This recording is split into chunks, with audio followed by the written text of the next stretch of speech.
आज हम बनाएंगे बिल्कुल छोटे छोटे मिनी मूंग दाल कचौरी की रेसिपी, जो कि बनाना बहुत ही ज़्यादा इजी है। और ये 100% नो फेल रेसिपी है। 100% क्रिस्पी और खास्ता बन कर के तैयार हो जाता है बस घर के रखे हुए कुछ ही सामान से। और इस कचौरियों को ना आप 2 हफ्ते तक स्टोर करके भी रख सकते हो। तो घर में कोई छोटी मोटी पार्टी हो, फिर आपको ऐसी कोई भी चीज़ बनानी हो जो कि स्टोर करके रख सको, तो ये रेसिपी आपके लिए बहुत ज़्यादा ख़ास है। तो इस रेसिपी को पूरा देखिए, फॉलो कीजिए, और बहुत ही ज़्यादा इजी है ये रेसिपी बनाना। आप देख सकते हैं बहुत ही ज़्यादा खास्ता बनता है। तो चलिए रेसिपी को स्टार्ट करते हैं। और आज का ये रेसिपी अच्छा लगे तो प्लीज़ वीडियो को लाइक, शेयर एंड सब्सक्राइब करना बिल्कुल भी ना भूलिए।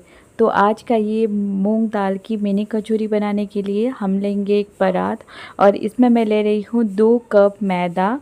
मैदे की जगह अब आटा भी ले सकते हैं, या तो फिर आधा आटा और आधा मैदा से भी इसको बना सकते हैं। फिर इसमें डालेंगे आधा टीस्पून नमक, और इसमें डालेंगे 1/4 टीस्पून कलौंजी, और 1/4 टीस्पून अजवाइन को हाथों से क्रश करके डाल देंगे। फिर इसमें डालेंगे 2 टेबलस्पून घी। तो घी के जगह ना आप तेल भी यूज़ कर सकते हो, पर घी से ना ये जो कचौरी है बहुत ही ज़्यादा खास्ता बनते हैं। अब क्या करेंगे, सभी चीज़ों को हाथों से क्रश करके अच्छी तरह से मिला देंगे एक बार। से मिलाने के बाद ना ये एक क्रम्पलिंग टेक्सचर का हो जाएगा, जैसे आप देख सकते हो। और ऐसे आप मुट्ठी में हाथ लोगे ना तो ये बन जाएगा बिल्कुल इस तरह से। और इसमें ना बस 2 टेबलस्पून ही घी यूज़ करना है, उससे ज़्यादा बिल्कुल भी यूज़ नहीं करना है। उससे ज़्यादा अगर करोगे तो जो कचौरी है ना वो ज़्यादा घी सोख कर लेगा। अब क्या करेंगे, इसमें पानी डालेंगे थोड़ा थोड़ा करके, और इसका एक सॉफ्ट सा आटा लगा लेंगे।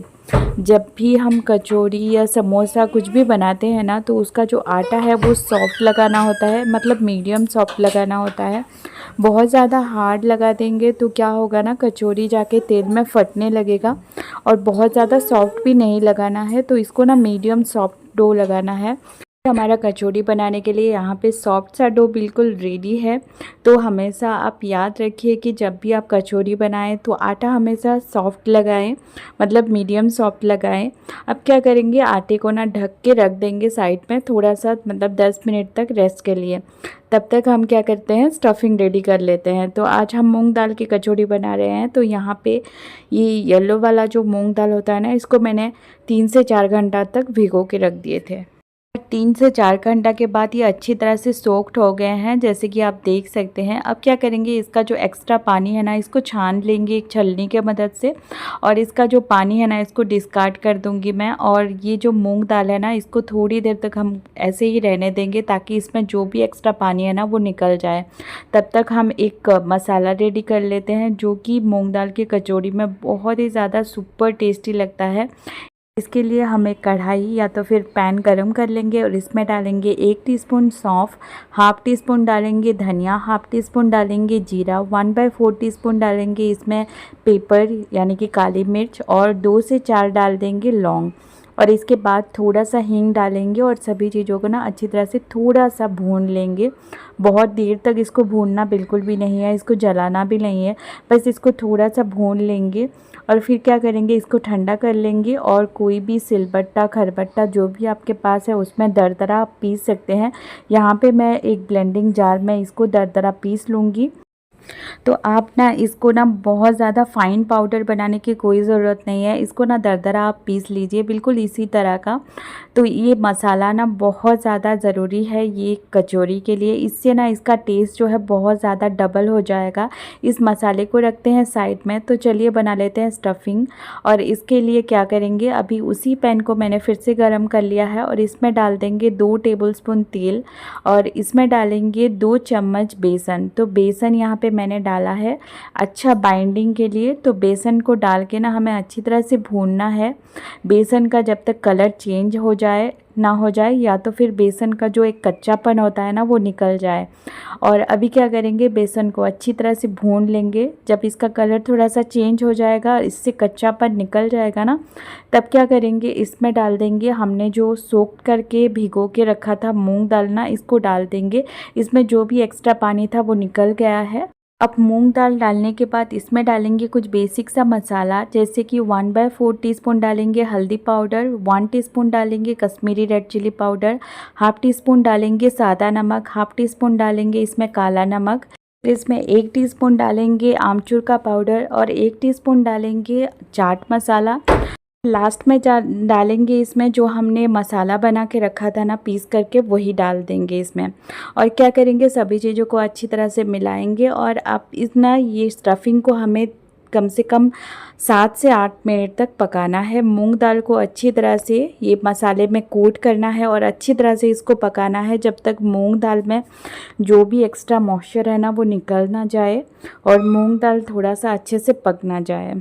यहाँ पे 7 से 8 मिनट तक मूंग दाल को पकाने के बाद अच्छी तरह से ये पक गया है और आप देख सकते हो मूंग दाल भी थोड़ा सा पक गया है और ये मसाला भी अच्छी से कोट हो गया है और ये ना मूंग दाल भी थोड़ा सा ड्राई हो गया है। अब लास्ट में क्या करेंगे, इसमें डालेंगे 1/4 टीस्पून गरम मसाला और 1 चम्मच डाल रही हूँ मैं यहाँ पे चीनी, जो कि पिसी हुई चीनी है। और अब क्या करेंगे, इसमें डाल देंगे लास्ट में 1 पिंच सोडा, जो खाने वाला मीठा सोडा होता है वो मैंने डाला है। सोडा 1 पिंच ही डालना है। 1 पिंच सोडा डालने से क्या होगा ना, जो कचौरियाँ हैं ना वो बहुत ज़्यादा फूले फूले खास्ता बनेंगे। और ये ना अब क्या करेंगे, ये सब डालने के बाद बिल्कुल गैस के फ्लेम को बिल्कुल ऑफ़ कर लेना है। और अब क्या करेंगे, चीनी ना हमारा धीरे धीरे गर्म के वजह से मेल्ट होने लगेगा और हमारा जो स्टफिंग है ना ये इसमें एक अच्छा सा बाइंडिंग भी आ जाएगा। अब बिल्कुल इसको गैस के फ्लेम को ऑफ़ कर देंगे और हमें इसको नीचे लेके आना है और एक अलग सा प्लेट में हमें इस स्टफिंग को रख देना है। और हमारा स्टफिंग यहाँ पे बिल्कुल रेडी है। तो यहाँ पे मैं जैसे कर रही हूँ ना, ऐसे छोटा छोटा मतलब बॉल्स भी बना के आप रख सकते हैं या तो फिर स्पून में भी इसको स्टफ़ कर सकते हैं। अब स्टफिंग को रखते हैं साइड में और अब यहाँ पे हमारा जो डो है ना, इसको 10 से 15 मिनट हो गए थे रेस्ट में रखते हुए। तो अब क्या करेंगे, इसको थोड़ी देर तक मतलब 1 से 2 मिनट तक इसको हम लोग गूंद लेंगे और इसका ना छोटी छोटी मतलब बॉल्स बना के रेडी कर लेंगे। आज मैं ये मिनी कचौरी बना रही हूँ, इसीलिए छोटा छोटा बॉल्स बना रही हूँ। आप चाहो तो इसी में से आप बड़े बड़े साइज़ का कचौरी भी बना सकते हो। आपको जितने साइज़ भी पसंद है उसी टाइप का आप कचौरी बना सकते हो। तो एक बॉल्स को हम हाथ में लेंगे, उसको राउंड शेप दे देंगे और उसको ना ऐसे फैला देंगे जैसे मैं यहाँ पे कर रही हूँ ना। बीच में जगह बना लेंगे और इसके बीच में ना हम लोग स्टफिंग को भर देंगे। जो मतलब जितना भी इसमें आएगा उतना स्टफिंग आप भर देंगे हम। और इसको ना चारों ओर से अच्छे से सील कर देंगे। इसको ना अच्छे से सील करना है, वरना जो आपकी कचौरी है ना तेल में जाके फटने लगेगा। तो इसको अच्छे से ना ऊपर से सील कर देंगे और इसको फिर से ऐसे राउंड शेप दे देंगे और ये आपका मिनी कचौरी बिल्कुल रेडी है फ्राई करने के लिए। तो मैं और एक यहाँ पे बना के दिखा रही हूँ। तो एक बॉल्स लेना है, इसको बस राउंड शेप देना है और बस बीच में ऐसे जगह बना लेना है और इसको ना आप जितना भी आपको मतलब अंदर आएगा उतना स्टफिंग भर देना है और चारों ओर से अच्छे से इसको सील कर देना है और इसको राउंड शेप दे देना है। बस आपका मिनी कचौरी यहाँ पे बिल्कुल रेडी हो गया है। कुछ इस तरह से मैंने यहाँ पे बहुत सारी कचौरी बना लिए हैं। तो 2 कप मैदे से ना आप बहुत सारे कचौरी एक साथ बना सकते हैं। और इसकी एक ख़ास बात ये है कि आप इसको 1-2 हफ्ते तक आराम से स्टोर करके रख सकते हैं। ये बिल्कुल भी ख़राब नहीं होते। तो घर में कोई छोटी मोटी पार्टी हो या अचानक से घर में मेहमान आ जाए तब आप उनको दे सकते हैं। इवनिंग में आप चाय के साथ इसको खा सकते हैं, बहुत ही ज़्यादा टेस्टी लगता है।